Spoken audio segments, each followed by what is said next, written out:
Well, hello, everyone. Welcome to the webinar that we're holding about registration for fall classes 2024. We are so excited that you've all joined us this morning. It might be evening where you are, and we're glad that you're here to really learn more about how to get enrolled in classes. So that's one thing you don't have to worry about in traveling to the United States. I'm Dr. Monica Powell. I'm the Senior Associate Dean and Graduate Dean here at the Jindal School. You may have met me before in admission webinars. I'm the person that signed your acceptance letters, so I feel like I know all of you that are attending. We are delighted to have our resident expert on course registration about everything. We have Corina Cantua with us, and this morning she is going to walk you through exactly how you go through the process to register for classes, and she's going to explain every detail. So you're going to want to listen closely, might want to take a few notes. Norma, we are recording this session and we'll send it out to everyone so you can go back and refer to it, because I know it might be a lot of information to take in one setting. So I'd like to also thank Norma Rodriguez. She's our Senior Academic Project Manager who is working behind the scenes to make this webinar live. And she will be garnering all of the questions that you have, because we really do want to answer as many of those questions as we can at the end of the webinar. So without further ado, I'm going to have Corina get started, and she is going to cover all the bases. So get ready, set, go, Corina. It's your turn. Okay, thank you.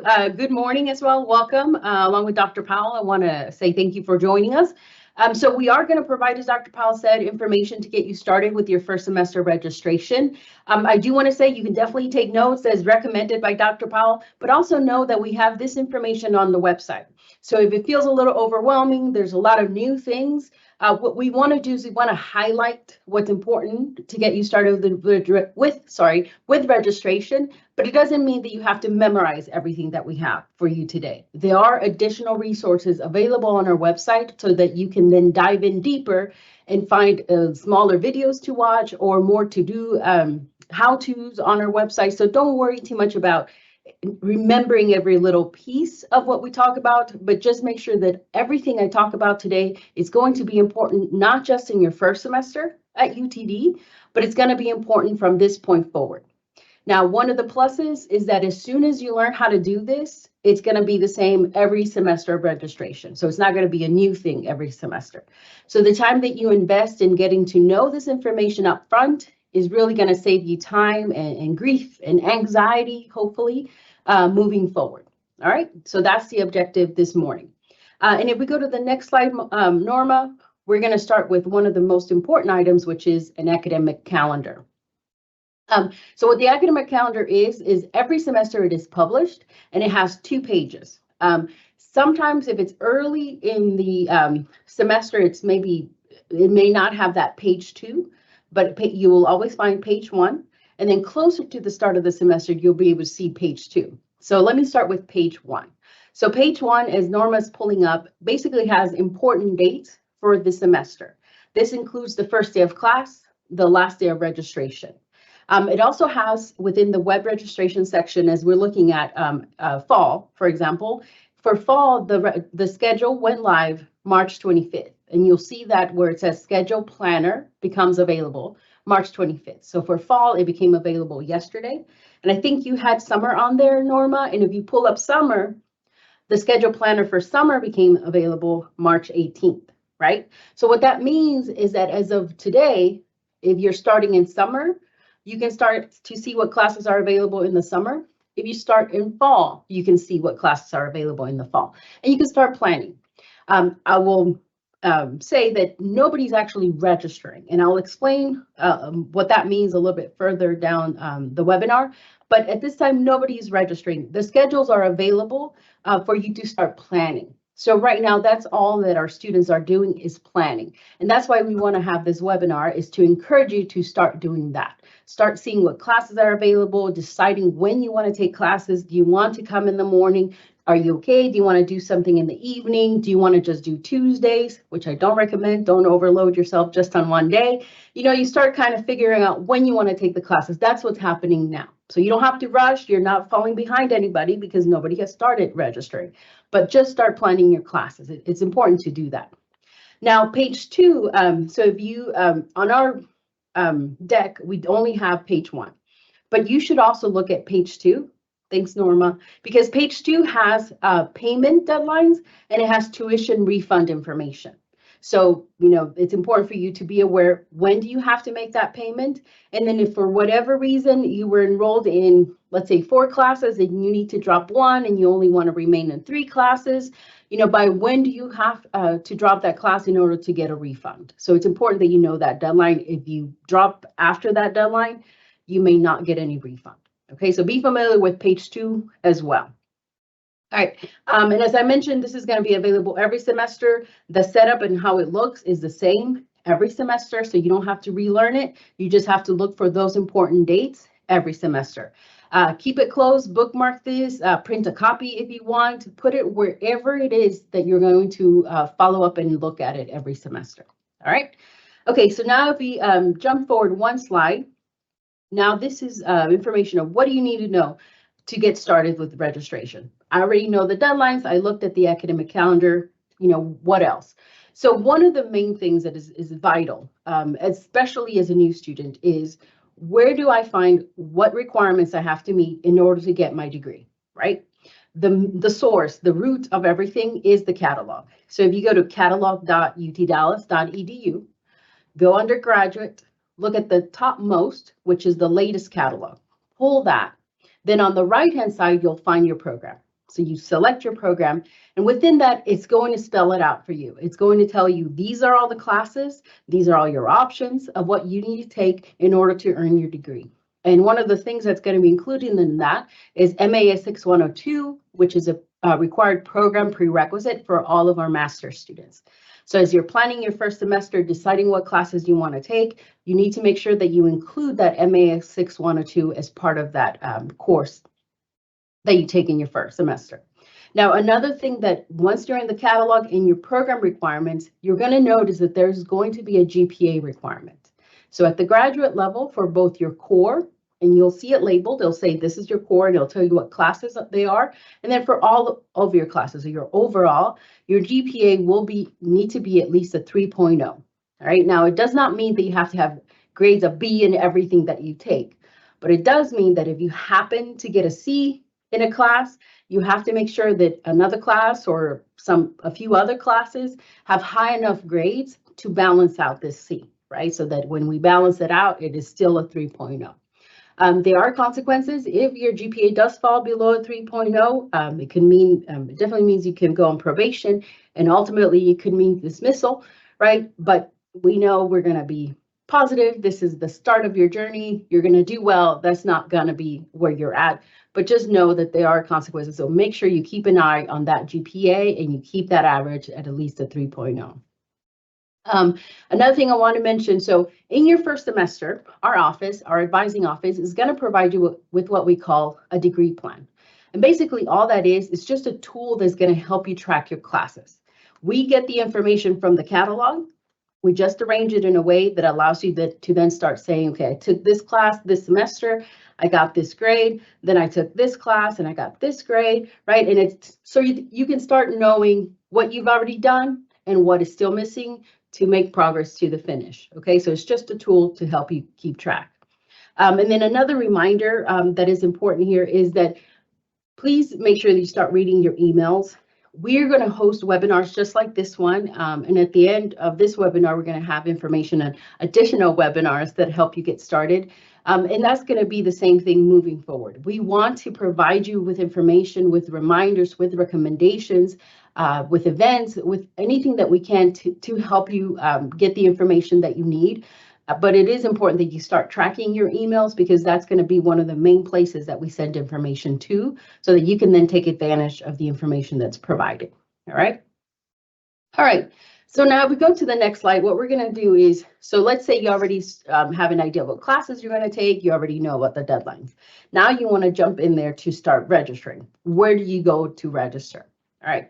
The good thing is it's going to be Galaxy, and you should already be familiar with Galaxy because it was the same portal that you use as an applicant. You're going to log in here with your NetID and password. you should already have your net ID and password because it was the same thing that you used. Of course, if you lost your password, if you locked yourself out of your account, for whatever reason, it's just not working, your login is not working. If you have any technical issues, please reach out to OIT Help Desk. They will help you troubleshoot and make sure that you're able to gain access to the system, because you do need access to the system in order to do registration. Now, when you log in here, it's going to look very familiar to how it looked as an applicant. When you were an applicant, you had tiles that you viewed. Those tiles are going to be the same sort of setup, except that it's going to be different information. And Norma is showing us what that looks like for you as a current student. Now, when you log in here, the view may still default to your applicant center. So make sure that you go ahead and change it and make sure that it says UTD Student Center. And as you see, there's a label right in the middle of that page that shows you whether you're in the applicant or UTD Student Center. That means UTD Student Center means that it's your current student view. And then the tiles that you see should be the same or close to the same as what you see on the screen right now. All right, we're not going to cover all of the tiles, but I encourage you, once you're in here, click around, take a look at the information that's under each of the tiles. That way, if you need it later, you're able to remember, oh, I think I saw that on that tile, so you can jump back in there and take a look at it, okay? But today, we're just going to highlight two of the most important tiles that are related to registration. We go to the next slide, we're going to start with what's called the tasks tile. All right, this one is an important tile because it lets you know if anything is pending, any task is pending or any hold is pending that you need to take action on. There are going to be some holds that will prevent registration. So it's important that you're familiar with that information. When you log in here and you click on this tile, it's going to tell you, what is pending. It's going to show something like at the bottom that says one hold, one to-do item. So look at what that is. They're all going to have an attached deadline with them, and then they will tell you whether or not it prevents registration. So make sure that you look at it. I do want to say that for your first semester, what we have done is we either have cleared the holds for you or we pushed them out for you. This is to allow you to start your registration in your first semester. So you really should not see, or don't be surprised if you go in here and you don't see anything there pending. That's intentional, right? We want to help you get started with your registration. Now, past that, though, and especially as you get close to your start of your first semester, you're going to start seeing some items pop up. One easy example I can give you is, as an applicant, you submitted and were reviewed for admission based on unofficial documents, right? Now that you're a current student, you're going to be required to submit official documents like official transcript, official degree certificate. So then you are going to start seeing that as an item that you need to submit. Okay, so just start thinking about that, start planning for that. But to get started, you shouldn't see anything in there to get you starting your first semester. Let us know if right now you do see any holds on there. We can take a look at them. But moving forward, especially as you go into your second semester of registration, make sure that you monitor this tile so that you clear anything that's going to delay you or prevent you from enrolling in your classes. All right, now the next tile is on the next slide, and the label on this tile is Manage My Classes. Now, this is actually where you're going to go to actually register in classes. So you'll see different options available for you here, which is Schedule Planner, which I mentioned, your add, your swap, drop class, class search. This is where you're going to actually enroll in classes like through the add or through the Schedule Planner. There are steps, and this is completely new to you, so the expectation is not that you already know how to do this. But again, we do have information step-by-step instructions on our website. So if you visit School of Management, go to our advising website, there's going to be an area that's called registration. Look through that. Again, it's going to go step by step. So don't feel like you need to know what to do exactly as of right now. Look at those resources and you'll quickly learn how to do it. And it's going to be the same as with other items, is as soon as you know how to do it, it's not going to change for the next semester. So invest some time getting familiar with how to take care of it. One thing that I want to highlight on this particular tile is what it's called the View Enrollment Appointment. So if you're starting in the summer, you won't have an enrollment appointment for that summer. For summer, you can start enrolling next week. And anybody who starts in summer can start registering in summer next week. But for fall and for spring semesters, you do have what's called an enrollment appointment. I want to say it's actually not an appointment. You don't have to meet with anybody at that specific day and time. What it is the day and time that's assigned to you as to when you actually can enroll in classes. So if you go in today, you can click on view enrollment appointment and you'll be able to see the day and time that you actually can register. And it's going to be a little bit of variety between each of you, but it's going to be there. It does not mean, though, that you have to wait until that day and time to actually start looking at your classes. The schedule is out already. So spend this week, spend next week looking and searching for classes, and then go back in on your enrollment day and time, and then just register, right? So again, don't wait until that day and time to start searching, start planning and searching now. And then on that day, just jump back in there to enroll in classes. Another thing I want to mention as you're planning, make sure that you give yourself more than one option, right? You may have your priority courses that you definitely want to take, put that on your schedule, put those times and the days that you want to attend class, put that on there. But also make sure that you give yourself maybe a second, perhaps a third option. That way, if you have to tweak your plan, right, you still have some time, especially if you're starting in the fall. There's still some time between now and the start of the semester. So your plans may change, your objectives may change as far as what you want to accomplish in your first semester. So make sure you give yourself some other options so that you can tweak your plan as you have time to still do before the end of the semester. All right. Okay, so now let's go to our final slide, which is just some final thoughts about registration before I pass it back to Dr. Powell and before we address some questions. Now, I mentioned earlier, it is important that now that you're a UTD student, that you start checking your UTD email. This is how we're going to communicate with you. This is how we're going to send you information. So make it a habit, if at all possible, to just check your UTD email on a daily basis. I know there's going to be a lot of departments on campus that are going to try to provide information for you, and the intent is to help you, to make opportunities available to you, but you do have to check those emails to make sure that you look at the important ones to you, right? Anything that you know it's an event you want to attend, or a reminder that our office sends you about a class, anything like that, make sure that you're looking at your UTD email. The other thing is that you do have 2 IDs as a student. One of them is your UTD ID. That's the one that starts with 20, and then it's just followed by numbers. That was assigned to you as soon as you became an applicant to the university. That's just a way to identify you as a student, but it's not something that you need to share with anybody. It's you just keep that to yourself. You know your UTD ID. That's all you need. You do not share that with us, or you do not share that with the program. If you need us to kind of find you easily in the system, what you can provide is your net ID. That is the one that has the 3 letters followed by 6 numbers. That is what you use to log in, like to Galaxy that we mentioned. Basically, is your login information, not your password, just your net ID. If you send us your net ID, that is something we can use to locate you in the system. So do not send a UTD ID, but if you want, you can share your net ID with us. And then the last thing is, I mentioned the registration page that's available on our advising website.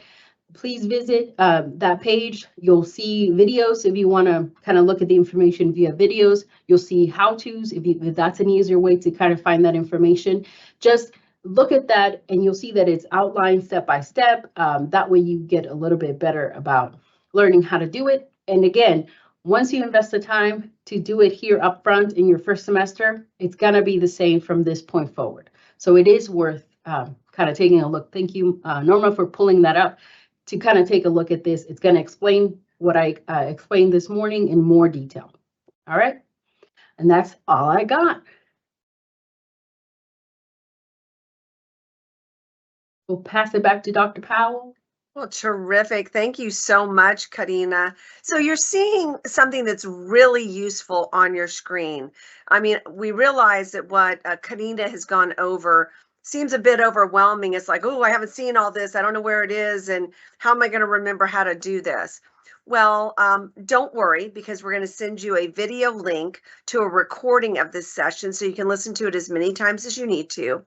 But the other thing that you absolutely must do is really attend one of these program webinars that you see on the screen. This is your actual program director and program support going over your degree plan and what it is that you're going to be taking in your very first semester, and what is core, what is elective, what is prerequisite. These sessions are incredibly helpful because then you can validate what you've read in the catalog.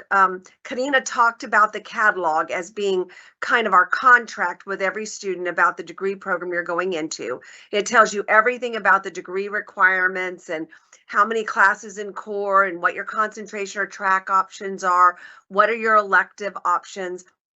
But these webinars by your program will kind of go over what you see in the catalog that can look very perfunctory when you read it. It's not it's not going to be something that's going to be riveting to read the catalog. It's the kind of thing that if you read it, it might put you to sleep at night because it's an academic document. But go to these webinars and really listen to what they have to say. It will relieve a lot of anxiety that you might feel about the registration process. You'll be able to ask more questions that you've thought of since this webinar, and they'll be able to take care of those questions. And it will just give you peace of mind as you get ready to go into the registration process. So, so mark those down. Norma's going to leave that on the screen so everybody can see those. But Norma, I'm betting we have some questions from the crowd. Yes, we do. We have some great questions. The first one has to do with our professional development class. And they're wondering if they have to take it in the first semester, and if they don't take it in the first semester, what are the consequences? Wow, that is such a great and important question. It's one of the things that we pride ourselves by is the mandatory program prerequisite that you take your very first semester. If you read the catalog, it will tell you you must take it in your first 12 hours. That is your first semester that you are here, so you will want to take it. It is critically important that you take that class because passing that pass-fail class, meaning you either pass it or you fail it, is really important as one of the steps that will make you eligible to obtain an internship. So you must take that class in your first semester. It's not an option. You'll be able to choose. Generally, you can choose from taking it the first half of the semester or the second half of the semester. I would encourage as many of you to take it the first half of the semester. That will be important to help you learn everything that you need to learn about how you network in America, how you prepare your resume, how you get ready for interviews, how you land that internship. Because you don't apply for an internship and 2 weeks later have it. You start applying for those internships that you will take in the summer of 25. You'll start applying for those in late fall. So it's always good to get a jump start on MAS 6102. It is not an option. There is a process for some people to get waived out of. You can certainly find that process. Norma, if you can find that and put it in the chat, then certainly there's very few exceptions. Very few students get waived out of that course, but please sign up for it. Students tell us they don't like to take the class, but after they have taken it and they've landed the internship, they're saying, whoa, that class was really useful and really important. So please get register for it, get signed up for it. Now, the other thing that I know Corina mentioned, and I just want to emphasize it again, because sometimes when you hear it, you aren't quite sure what you heard. So when you go into those tiles and you find out when your registration appointment is, remember, it's not an appointment. It's not a time that you need to set up with an advisor. That is just the time that you are able to go in and register yourself. I don't know why the university calls it an appointment time. It is really just the time that the gate opens to let you through to process your registration. And Corina is absolutely right. It's all about planning. Everybody right now is in the process of planning. Our continuing students are planning. Our incoming students are planning. So get ahead. You can even plan and put courses into your cart. And then when you get that appointment time, the gates open and you're allowed to register, then you can simply hit it and you are in it, and you can find out if you get all those classes and you're done. Now, I do know that one question that often comes up at this time, and I'm going to jumpstart probably on Norma's next question, is that tuition is based on the number of credit hours that you sign up for. So the more credit hours you take, the less cost per credit hour you're paying, which is great because you save money. But you want to remember that a full load for a full-time student, and especially an international student who must be full-time, is 9 credit hours. The maximum you can enroll in is up to 13, but the majority, great majority of our incoming international students will enroll in 10 hours. That is three credit hour classes and the 1 credit hour professional development class. So kind of keep that in mind. You know, a lot of students will say, oh, well, I can save money. I'll just load up and take, 15 hours the first semester or 18 hours the first semester. I will give you a very stern warning not to do that because it never turns out well. Coming into graduate school is it's a big priority that you do well academically, because if you want to get an internship, 1, you have to have passed the MAS 6102 professional development class in your first semester. 2, you need to have completed 2 long semesters, which is a fall and a spring. And 3, your GPA must be over a 3.0. If you don't have all 3 of those things, then you aren't going to be eligible to take an internship in that first summer semester opportunity that you will have. So Norma, I didn't mean to cut you off at the pass at what might be your next question, but what is the next question? So the next question, I think you actually covered it. They were wondering what the max is that they can enroll in per semester and if it was possible to enroll in more than 13 credit hours.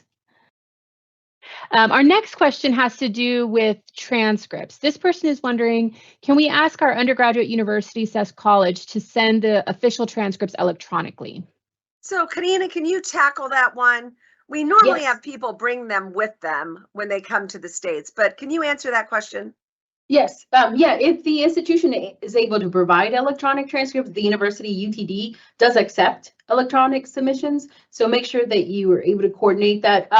There is information on our admissions side of the website and also on the UTD admissions website on how to submit official documents. And part of that includes how to submit electronic documents, if that's a possibility for you. You can always send us a quick email and we can send you a link to that page and it will walk you step by step on doing that. And that's definitely encouraged. If you're able to do it electronic, it's a lot faster and it gets to us pretty quickly. So it's always a plus if you're able to do it that way. And Corina, while I have you on screen, under Manage My Classes in that tile, the enrollment appointment, this person is seeing 2 dates: enrollment appointment for regular academic session, April 3rd, and then an open enrollment on April 22nd. And they're wondering, what is the difference? So the regular academic session is the one that pertains to what's called a full-term class, and that's the one that really links the student to the time they can start enrolling in classes. There's other dates on there that may be listed depending on like first 8 weeks of a semester, the first half, second half, so depending on possibilities.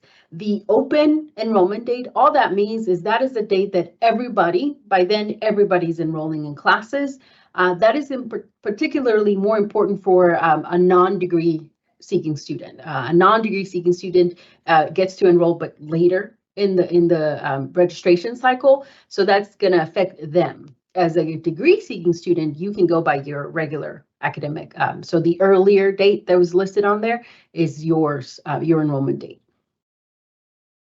Perfect. And then while I also still have you, this person says that in their student center, they have a TB test hold. Is it important to get this done before registering, or can they register prior to doing the TB test? So for your first semester, we are going to push that out. If you send us a quick email, we can take a look and see when that hold begins.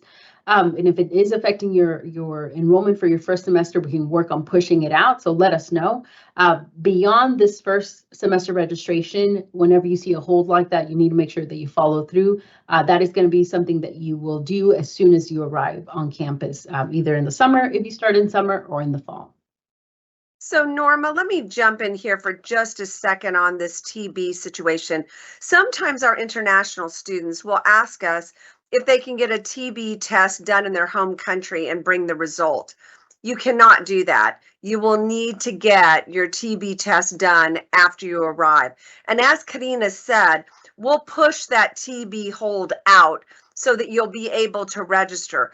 But as soon as you arrive here in the US, you will want to get a TB test either on campus or at a clinic right off of campus and get those results in and remove that TB hold. Technically, you cannot attend classes until you've cleared the TB test. But generally, it's not a problem. Students get a little bit nervous about it, but the fact that you're already enrolled in classes is just one little thing you have to do once you arrive here. Perfect. And this next one is a question about if you happen to fail a course, how many times are you allowed to repeat it? Wow, well, that's a good question. Number one, we are confident that you're all going to do really well in all of your courses. But if you were to read the catalog where all the academic policies exist, you will find that as a graduate student at UT Dallas, you can retake a class. I mean, you get a total of 3 retakes, which means if you fail a class, you can retake it again, but you can only retake it once. So you could fail 3 different classes and retake each of them once. The thing that I have to really emphasize in this question is that you cannot fail the same class twice. Because if you fail the same class twice and it is a required class, like a core class, then you're stuck. You can't fulfill that requirement of the degree. So let me give you a couple of tidbits if you're a little bit nervous about coming into a graduate experience in the United States. It's going to be probably very different than the experience that you've had in your undergraduate degree in the country that you're from. But be assured, faculty here are very caring. They want students to be successful. They're invested in each student's success, but the success that you have is dependent upon you. You have to be the proactive person that makes sure that you are at every class, that studies ahead before every class session and looks at the syllabus and knows what the professor's going to be covering. You're the person that goes to what we call office hours. These are hours that your professor and teaching assistant hold every week to address questions that students have. We know that students that are proactive in their academics are always successful. It's the students that are reactive, the ones that don't read the material before the class happens, who don't go and visit in office hours, who don't seek out help from the TA, who aren't asking questions and working with their classmates in study groups. Those are the individuals that have challenges.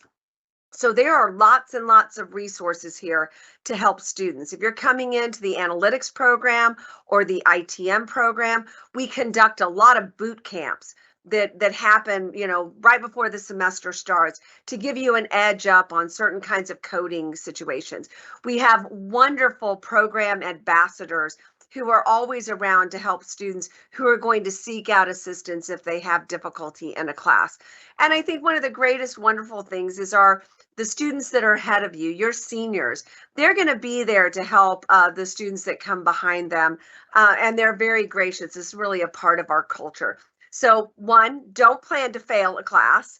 Come in anticipating success, but remember, you can only do 3 retakes that are here, and you can only take the same class one more time. So just keep those rules in mind, but you'll be fine. We're confident about that.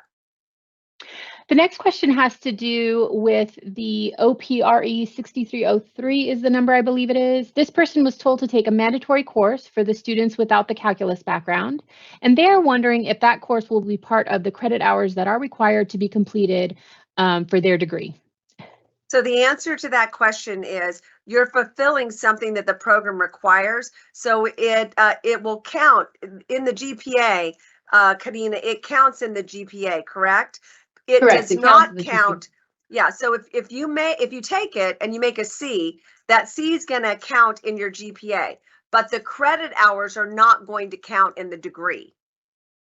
Does that make sense? So if you are in a 36 credit hour program, you have 1 more credit hour, which is going to be your professional development class. And then if you have to take 6303, then you're going to take 3 more hours. But those hours, if you make that A, it'll count in the GPA for your degree program, but it will not count as, say, an elective in that program. Correct. I want to add, so that's a program prerequisite, right? OPRE 6303, and it's not required for all the programs. Definitely the more quantitative programs will have it as a program prerequisite, and you would have it on your admission letter if you're required to complete it. So if you heard it from somebody and you don't see it on your letter, you actually won't be able to register. So just be mindful that we would have explicitly listed it as a requirement on your admission letter. Then you would know that you need to take OPRE 6303. Perfect. Our next question has to do with official documents again. Can we submit the official documents like mark sheets, transcripts, and degree certificates once we start classes, or do we have to submit them before that? Well, I'm gonna let Corina answer that question, but I will tell you that students often feel the most confident when they bring those in a sealed envelope from your institution with you while you travel to the United States. Once you arrive, you can take that envelope to what's called the ROC, or Enrollment Services, and turn it in. Sometimes students get very nervous about them being sent through the mail. That can be a very long process. You can send it through the mail. You can send it electronically if your university is set up to do that. But there are a lot of students who will bring it. Now, just be mindful of this fact. It must be in a sealed envelope from your institution. And when you pick it up, make sure it is sealed. Make sure they sign the part where the envelope is sealed. That shows it's an official document, and we can accept it. If it is in an open envelope, even if it's official, the university won't accept it. So make sure it's in a sealed envelope. This next question doesn't have to do with registration, but I think probably a lot of our incoming students are wondering about that. They're wondering about being an RA or a TA in the first semester, or even a campus job. So I was wondering if you could talk a little bit about that. Sure, glad to answer that question. So brand new students coming into a semester cannot be a teaching assistant or a research assistant. You can apply at the end of your first semester. Our faculty like to hire the best candidate for the job and people that have taken those classes if you're going to be a TA for a particular class. So you'll be able to apply by the end of your first semester, and shortly after grades come out, the faculty will start to pick the people that they're going to interview and hire as TAs. Once you arrive here, however, you can start to apply for campus jobs. So that is something that is open to you. You can do that once you arrive through the campus platform that's called Handshake. And I would strongly encourage every incoming student that wants to get a campus job to meet and locate the students who already have the jobs, because we have lots of students apply. So sometimes it's really an advantage to know somebody who has a job, so that when they go out for internship, they can recommend you as somebody that might have that campus job. The next question has to do with those extra courses we were talking about, like the OPRE 6303. In this person's admission letter, it's mentioned the extra course they need to take, and they're wondering, how do they register for those? Is it going to be the same way that they register for their other classes? Yes, you're going to see OPRE 6303 on the schedule. You'll see it on the schedule as an option to register for it. So you could put it in your cart, just like you could put any other course in your cart. The next question has to do with core courses versus elective. Is it required to take all courses from the core in the first semester, or can we choose from both core and elective? Wow, I love that question. And that question has a variety of answers. So it depends upon the degree program that you are in. It also depends upon whether those core courses are prerequisites for other courses. So you need to look carefully at the catalog. You need to attend your program webinar, because they will tell you. Let me just give you an example. If you're coming into the MS and ITM program, Information Technology Management program, a lot of students try to take electives up front in that program and save the core for the end. That's because many of the core classes are not prerequisites for the electives, and they want to get all those tool classes under their belts, because they feel like that better makes them more competitive for an internship. So number one, you need to look at the courses you want to take, especially the electives, and determine if those electives have core class prerequisite requirements, so that you can't sign up for X if you don't take the core class. So it really depends upon your program. In some very complex programs like finance, business analytics, supply chain, you want to be mindful because there are some elective classes where it is a requirement to have had the core first. But if you attend these webinars like you see on the screen right now, they will tell you that up front. And all of these webinars, you guys, are happening before you can register. So that's the really good news. You're going to know, and they're going to recommend the classes that an incoming student should take. Perfect. The next question, this person sees an academic department hold under their tasks tile, and they are wondering how they can clear it or if they should contact advising to get that cleared. Corina? Sure. Yes, contact us. We can take a look and see what type of hold it is. And very likely we can either release it or push it out for you. But yeah, let us know and we'll take a look at it for you. And that email is JSOM, JSOMGR advising at utdallas.edu. JSOMGR advising at utdallas.edu. And by the way, JSOM, you're going to hear that acronym a lot. It means Jendal School of Management. This next person is asking if when the soonest is that they can do a internship, and if it's possible to do an internship while on scholarship. So that's a really great question. So there are 3 requirements in order for a brand new international student to do an internship. Number 1, they have to have completed 2 long semesters. So for you coming into the fall of 24, that means a fall and a spring. So you have to have completed both of those. You have to have successfully completed MAS 6102, the professional development class you need to take your first semester. And you also need to have a 3.0. Those are 3 full out requirements in order to get the internship. So any individual who's been given a scholarship, who's coming in this fall, you've been given a scholarship for fall and spring. And it applies to just fall and spring, giving the tuition waiver for fall and spring. If you apply as a continuing student next spring for a continuing scholarship in the fall, you can certainly obtain a scholarship and do an internship at the same time. You can't do that in your first 2 long semesters. That is not possible. But if you're awarded a continuing student scholarship, then you can certainly do an internship at the same time.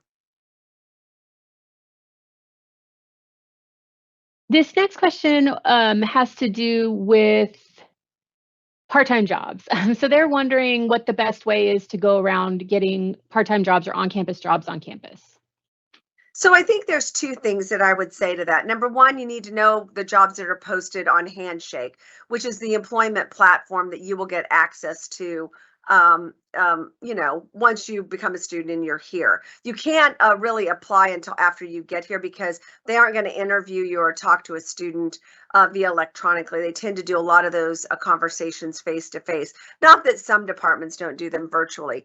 But you can go out on the the on-campus employment portal called Handshake, look for those opportunities, and you can start applying immediately upon arrival. And then I would also encourage you to network with students who are already here ahead of you, find out where their jobs are, make sure that those students know that you're interested in getting their job if they happen to land an internship.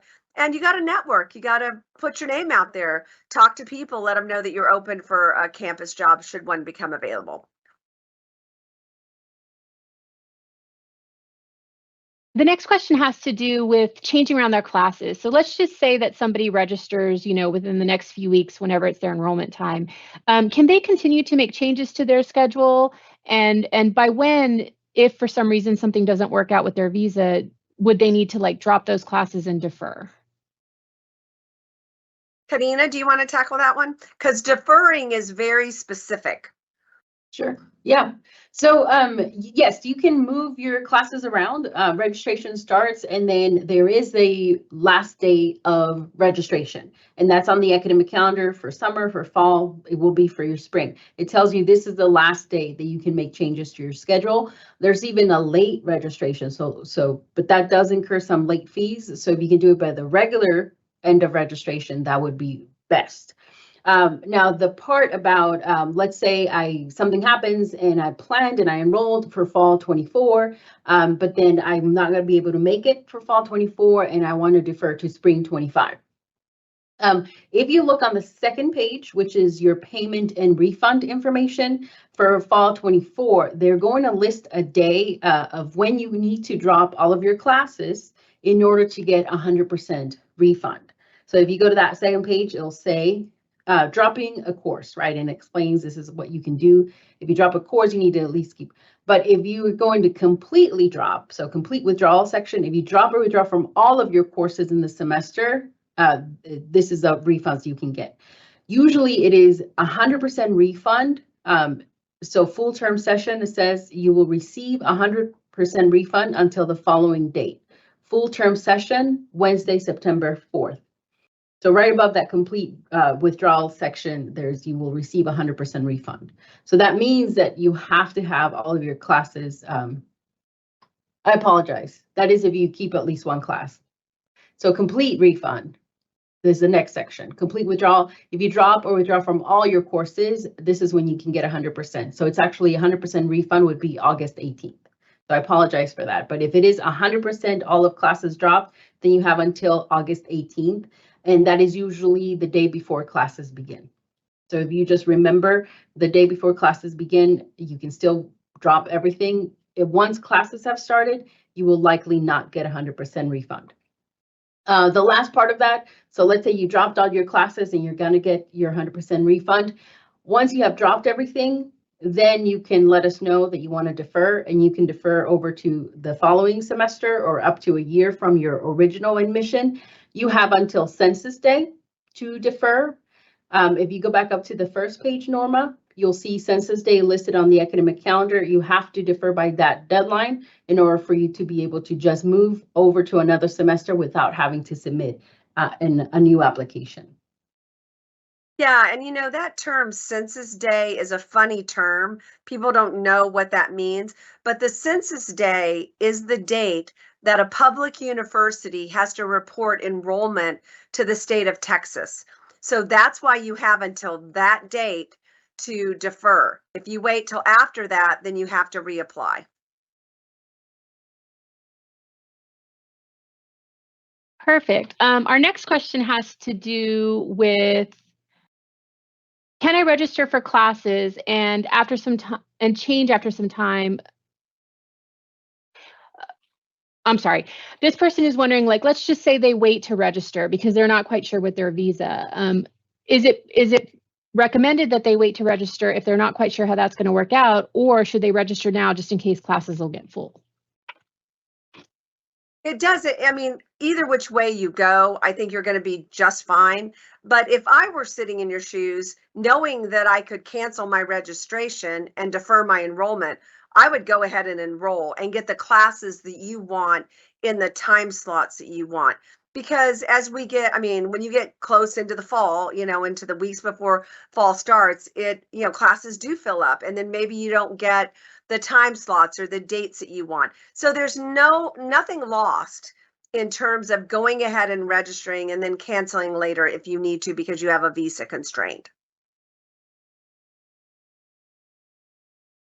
Just to clarify while we're on that topic, is it possible if they have a scholarship award to defer the scholarship award also? Oh, great question. No, you cannot defer a scholarship award. You would have to reapply for scholarship and be awarded scholarship in a later semester.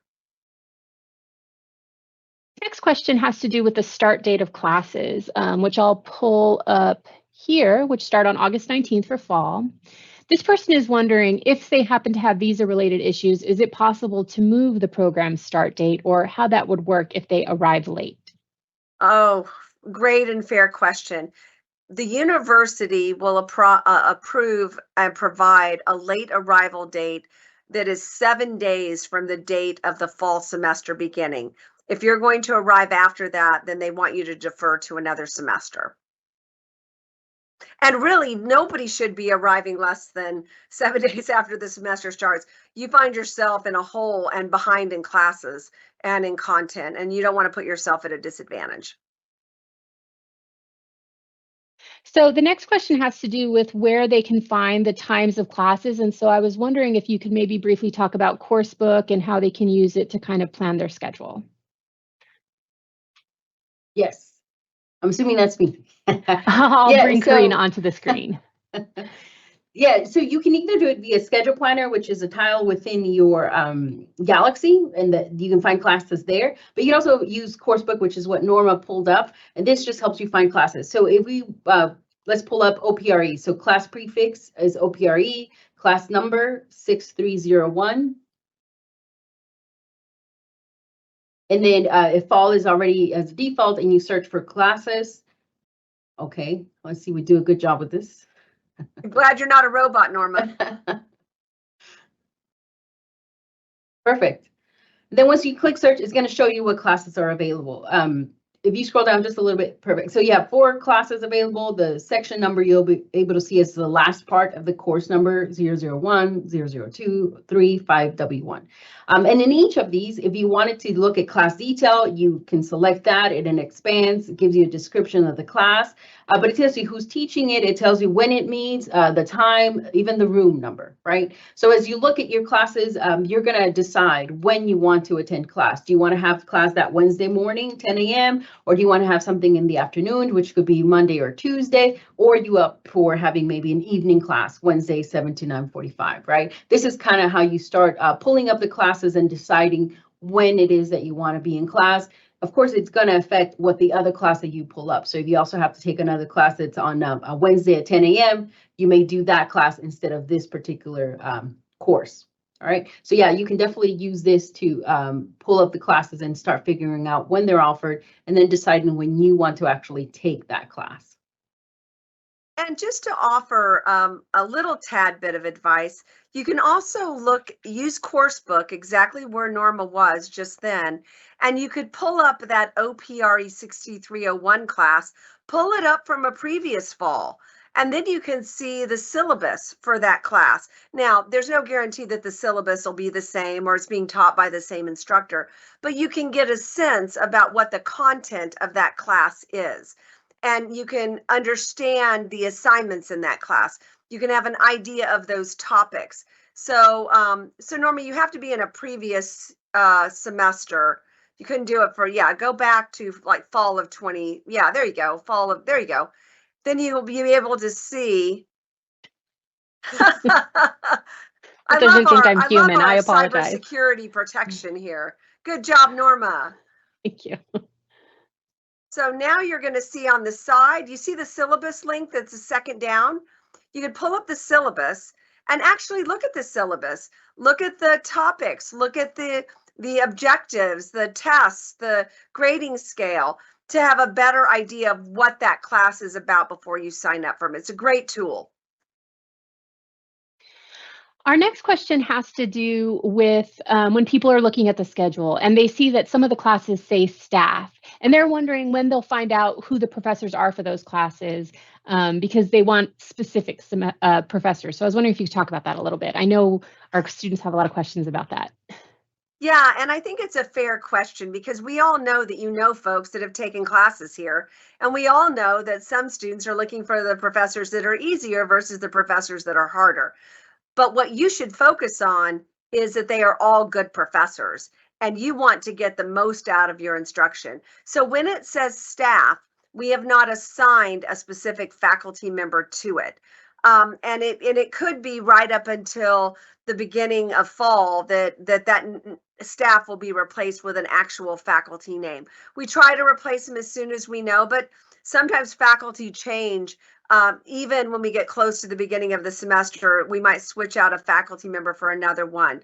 So you can't always bank on getting exactly who you want, but I can promise you that you will enjoy who you get. All of our professors are terrific. When we look at our exit survey data of the students that graduate, the number one thing that they all say is of the greatest and most significant importance is all of our faculty, how committed they were to the individual success of every student, how they're willing to help.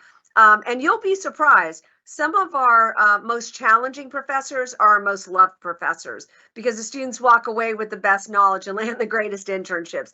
So don't put all of your eggs into a particular basket for a particular faculty member. Whomever you get, you're going to have a great experience. Perfect. Thank you. Those are all the questions that we have. So I want to make sure you have time for some closing remarks.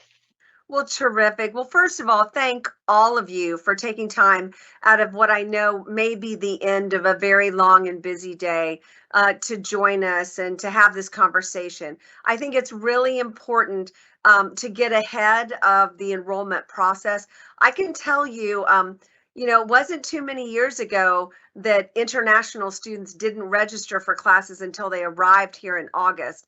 And we are thrilled, absolutely thrilled. That's one of the nice things that came out of the pandemic, is being able to position our international students to enroll very early for the fall so that they can check that off their list and not have to worry about selecting classes. You already know your schedule, you already know the days of the week, and you can kind of start to worry about the other things like finding a place to live or finding a roommate as opposed to worrying about classes. So take this process very seriously and get in there and register for classes, but most importantly, attend those program-specific webinars.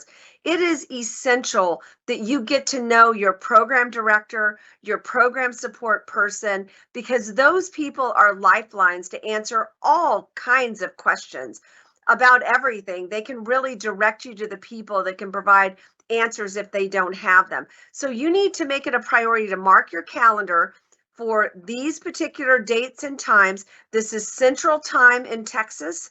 Make sure, I know that that might not exactly fit. You might be attending these at 10 o'clock or 11 o'clock at night, but attend them, be a part of them, be prepared to ask questions, do your research in advance. Go visit the program websites.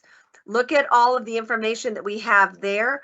Go and spend some time looking at the catalog, as boring as it is your guideline. Go and look at course book, look at the description of classes, look at syllabi from previous semesters. Really do your homework up front. And the other thing that I would tell every student to do, and I tell students this all the time, is to always begin with the end in mind. So you're getting a graduate degree, not just to advance your future. You're getting a graduate degree because you want to advance a specific future. You want to be able to be prepared to land that internship in a particular field or in a particular concentration or track. And the way that you do that is by planning out the courses that you need. If you want to go out and you want to do X at a company, go out and look at some of those job descriptions. See the kind of skills that they expect their applicants to have, and then plan your academic career so that when you are done, you are the most competitive person for that position. So be thorough, do all your research, behave as if you are already a graduate student, and do these assignments up front. It'll make the registration process a lot easier. Now, if you have any issues or problems, we're here to help. You can email JSOM Advising at utdallas.edu. They can answer questions. You can always email the question desk. You can even email Jendal at utdallas.edu, and we'll make sure that you get your answers. But priority number one is attending those program webinars. Attend those, check that box, and you will have the confidence and the know-how to be able to handle your registration. You run into any complications, our advising group is going to be here to help you out. So really, thank you so much for taking time out of your schedule to be with us today. We're so glad you're here. We cannot wait to meet you. We hope that your registration goes smoothly, your visa appointments go smoothly. If you have any questions or concerns, please do not hesitate to reach out to us. I want to thank Corina Cantua, our Director of Advising Office, for all of her awesome answers this morning and her overview of the registration process. and of course, the person that controls all the magical levers behind the scene. Norma, thank you for being here to make this live webinar happen. So please be in touch with us. We look forward to meeting you. Take care, travel safely, and we will see you here soon in the state of Texas in the United States of America. We can't wait to meet you guys. Thanks so much for being with us today.